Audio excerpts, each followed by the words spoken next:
মানে যিনি ধর্ষণ করেছেন ওনাকে 25 লক্ষ টাকা দেওয়া হয়েছে ওনার ফ্যামিলিকে, যাতে ওনার ফ্যামিলি ভালোভাবে চলে। নমস্কার, আমি আইনজীবী প্রতিভা, মালদার ভূমিকন্যা, বারুইপুর ঘটনা, নয়ামোড়।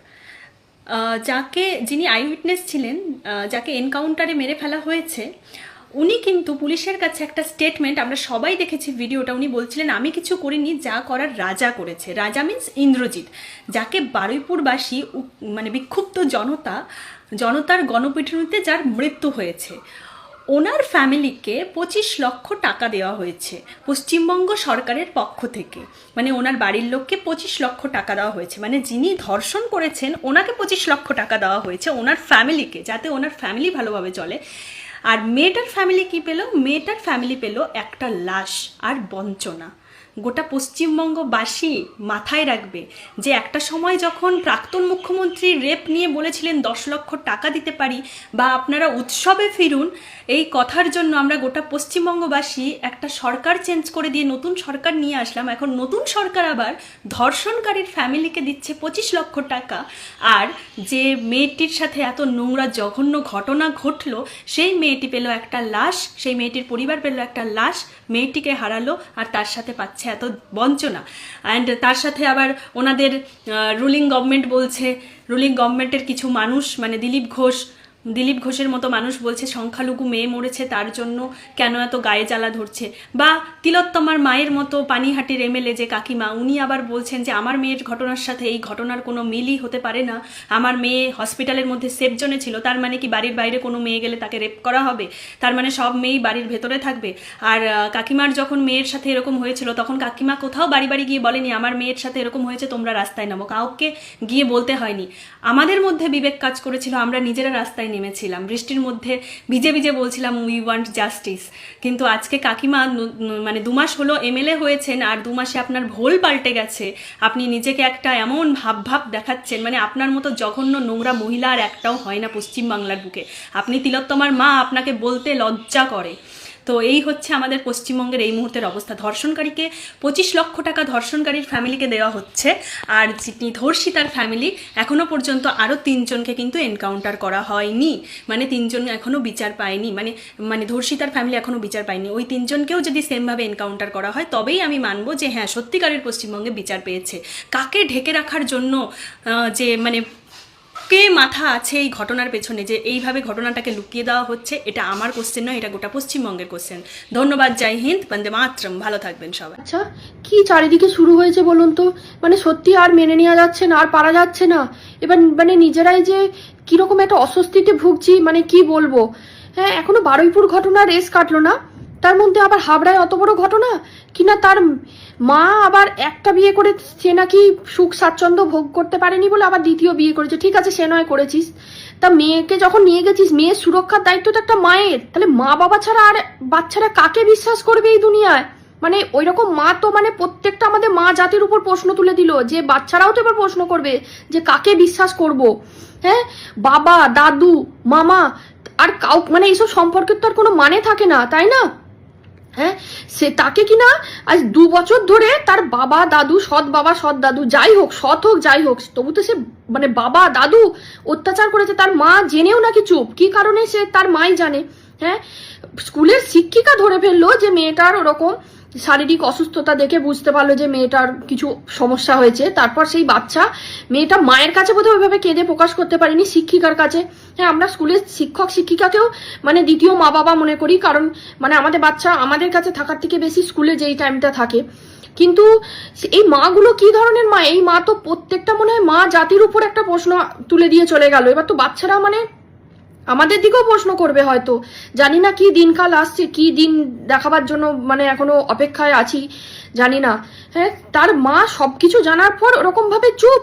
হ্যাঁ, আবার সে তো গেল, আবার কাল কিনা 6 বছরের শিশু, হ্যাঁ, তাকে দেখে আবার কি যৌন লালসা জেগেছে বাবা জানি না। হ্যাঁ, তার মামা, হ্যাঁ, মানে আমাদের সময় দেখেছি হয়তো কোনো মেয়ের বাবা নেই, হয়তো মারা গেছে, তার সেই মেয়েকে বিয়ের সময় কন্যাদান করছে তার মামা। হয়তো তার মা কোনো কারণবশত করতে পারবে না মামা। হ্যাঁ, আর এখনকার যুগে দেখছি মামারা কিনা মানে সে তার মানে মেয়ের সমান তাকে কিনা ভাগ্নিকে দেখে যৌন লালসা, মানে সে কার মেয়ে কি, মানে তার মাথায় মানে তারা কি, মানে তাদের মানসিক বিকৃতির থেকেও কি আরো কিছু ঘটতে পারে। মানে সত্যি এগুলো শোনা বলা দেখাও তো মনে হচ্ছে পাপ আমাদের। তাহলে ওইসব মানুষগুলো কি করে আছে বাবা জানি না। এদের আবার কি বিচার চাইবো, কি হবে, এদেরকে আবার থানায় তুলে নিয়ে গিয়ে মানে কি এদের কি আদেও বিচার হবে? হ্যাঁ, সেই মেয়েটা কিনা আরজি করে ভর্তি, ওই বাচ্চাটা, হ্যাঁ সে বাঁচবে কিনা আদেও সেটা সন্দেহ, যে তার মানে একটা 6 বছরের শিশুর কে থেকে যৌন লালসা জাগে, এগুলো মানে ভাবতেও কিরকম। আবার আজ মেদিনীপুরে এ তো মেয়েরাও সুরক্ষিত নয়, সেটা নয় জানছিলাম, এর পাশাপাশি তো দেখছি ছেলেরাও সুরক্ষিত নয়। হ্যাঁ, মেদিনীপুরে একটা নামকরা ইংলিশ মিডিয়াম স্কুল, হ্যাঁ এতদিন আমরাও তো এরকম বাচ্চাদেরকে পড়াশোনা করানোর জন্য বাইরে নিয়ে আছি, যে ছেলে মানে শুধু যে মেয়ের মারাও মানে যে চিন্তিত, মানে মেয়েদেরকে নিয়ে তো দেখছি ছেলের মায়েরাও তাই। হ্যাঁ সত্যি ছেলের মায়েদের তো মানে সঠিক যে শিক্ষা দিয়ে মানুষ করব, ছেলেটা যে সত্যি সঠিক হবে এসব সমাজের এইসব দিকে, সমাজের জন্য সে বিগড়ে যাবে কিনা সে এক চিন্তা। আবার এই স্কুলে যে পাঠাচ্ছি, স্কুলেও যে নিশ্চিত তার কোনো ইয়ে নেই।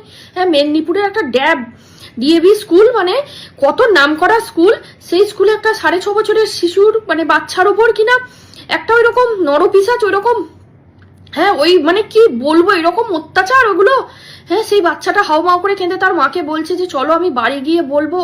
মানে এই তো মানে বাচ্চাটিকে স্কুলে পাঠিয়ে এবার অপেক্ষা করতে হবে যে বাচ্চাটা এসে কি বলবে, কি শোনাবে, কি মানে পড়াশোনা কেমন হয়েছে বা কি ক্লাস হলো, কি হলো না হলো, এখন সেইটা না জেনে আগে তো ছেলে মেয়েকে বাইরে স্কুল থেকে আসার পর জিজ্ঞেস করতে হবে যে সে শারীরিক দিক থেকে ঠিক আছে নাকি। মানে সত্যি কি দিনকাল আসলো, এর জন্য কার কাছে বিচার চাইবো, কি বলবো। হ্যাঁ, মানে বাড়ি থেকে বেরানো এবার দূর দায়, মানে বাচ্চারা ঘরে বাইরে কোথাও সুরক্ষিত না, মানে প্রত্যেকটা সম্পর্ক আজ অসুরক্ষিত। মা সেদিকেও প্রশ্ন তুলে দিল, বাবা দাদু মামা সব। হ্যাঁ, তাহলে এইসব সম্পর্কের আর কোনো মানে নেই। বাচ্চারা কোথায় সুরক্ষিত কি বলবো, ছেলেরাই কোথায় সুরক্ষিত আর মেয়েদের তো কথা ছেড়েই দিই। মানে আর সত্যি আর পারা যাচ্ছে না, আর মেনে নেওয়া যাচ্ছে না। এগুলোর কি বিচার হবে, এগুলোর জন্য কি বিল আসবে, কি আইন পাস হবে, কি হবে, আদেও কি এগুলোর কোনো বিচার হবে, কোথাও কি কেউ কি সুরক্ষিত থাকতে পারবে? মনে হয় আর সেই দিন না, এ অপেক্ষার দিন যে মানে কার কবে কিভাবে মানে কার মানে ধ্বংস হবে, কতটা ধ্বংসের দিকে এগিয়ে যাচ্ছে, এই অপেক্ষা করা ছাড়া মনে হয় না আর কিছু হতে পারে এই সমাজে। সমাজ একদম শেষ, মানে সমাজ ব্যবস্থার কোনো কিছুই আর বাকি নেই। ওই প্রতিদিন অপেক্ষা করতে হবে যে কার ধ্বংস হলো, কে কতটা ধ্বংসলীলা করতে পারলো। মনে হয় সেই ধ্বংসের দিনই এবার দেখতে হবে। আর পারা যাচ্ছে না।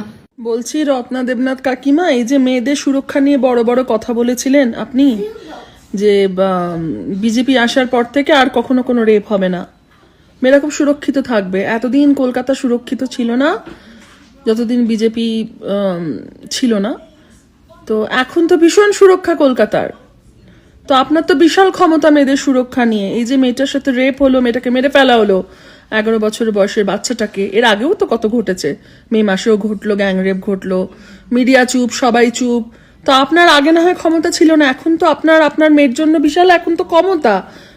তো আপনি কিছু বলুন, আপনি কোথায় চুপচাপ করে বসে রয়েছেন, কোনো কথা মানে এগুলো নিয়ে কোনো প্রোটেস্ট করতে দেখছি না। নাকি এই মেয়েগুলো কোনো মায়ের সন্তান নয়, নাকি এই রেপটা রেপ নয়? তিলোত্তমার হয়েছিল তখন রাত জাগো সবকিছু হয়েছিল, তো এই বাচ্চা মেয়েটা কি কোনো মেয়ে নয়, নাকি এর সাথে রেপ হতেই পারে?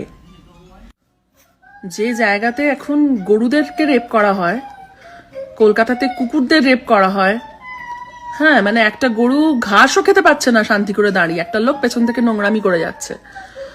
আর কুকুরদের তো ছেড়েই দিলাম, কত কুকুরের রেপ হচ্ছে কলকাতায় আজকাল। তো মানে অল ওভার দ্য ইন্ডিয়া, শুধু কলকাতা নয়। তো সেখানে আর কি এক্সপেক্ট করতে পারবো?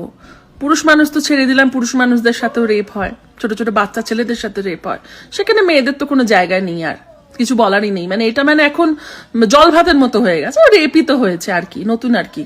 চলো আমরা শ্যামাপ্রসাদ মুখার্জির বার্থডে সেলিব্রেট করি, রবীন্দ্রনাথকে তো ওইভাবে রিপ্লেস করা যাবে, কাজী নজরুল তো ছেড়েই দিলাম। তো এইগুলো নিয়ে কোনো রকম কোনো নিউজ চ্যানেল মিডিয়া কিচ্ছু বলবে না। তারা দেখুন না এবার বার্থডে নিয়ে, শ্যামাপ্রসাদ মুখার্জি বার্থডে নিয়ে প্রচুর এখন ওগুলো এখন নিউজ ফিউজ আসবে। তো এর আগেও রেপ হয়েছিল, সেগুলো ধামাচাপা পড়ে গেছিল, এটাও তাই হবে। আর অগ্নিমিত্রা পলের উদ্দেশ্যে বলি, আপনি বলেছিলেন না যে তোমার মা বোনেরা রাত্রির 8টার পরে যেটা ইচ্ছে হবে খাবেন, যেটা ইচ্ছে হবে পড়বেন, যেখানে যাওয়ার ইচ্ছে যাবেন। যেন বিজেপি আসার, যতদিন বিজেপি ছিল না, যতদিন আপনারা ছিলেন না, তার আগে অ্যাজ ইফ কলকাতা ভীষণ আনসেফ ছিল।